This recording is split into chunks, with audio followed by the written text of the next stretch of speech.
Every immigrant comes chasing a dream, and that was no exception to my father.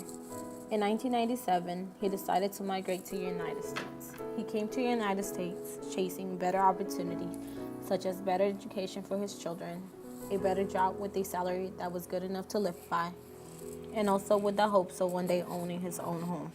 His journey wasn't easy, but to him it was worth it. He had to cross the U.S.-Mexican border where he walked in the hot beaming sun across the desert. On his way here, he saw people stay behind. Some were hurt because they couldn't keep walking, others passed out because of the weather conditions, and some didn't even make it to their final destination. My father's final destination was New York City. Here he had his sister that helped him get his first job as a factory worker. New York City has always been a city with a high number of immigrants. His change from Mexico to New York was not that different. Even though he needed to learn English, he didn't make it his priority, but he knew that it was necessary in order to make it easier to get around and to understand a lot of things at the time. He didn't make this his priority because there were a lot of other people that spoke Spanish and some that helped him translate things for him when he didn't understand. After a few years, he moved to North Carolina. Here he knew he had to make learning the language his priority because he didn't know anyone nor did he have family to help him. So he made it his priority to learn English. When I interviewed my father, he said that it was one of the most challenging things he had to do. He attended programs that gave free English courses. When he moved to North Carolina, he started working as a dishwasher and later found a job as a landscape worker. North Carolina during this time was giving licenses to immigrants without education.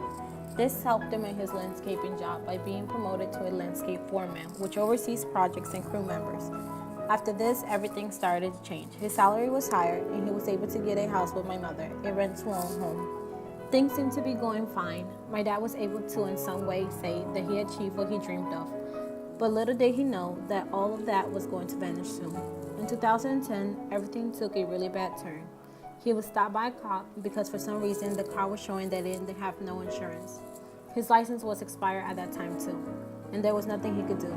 At the time, he was leaving my mother at work. When she turned around, she saw him get handcuffed and into the back of the police car. He was in jail for several months until his deportation went through. Returning to Mexico meant he would return to working for the minimum and struggling again with finances.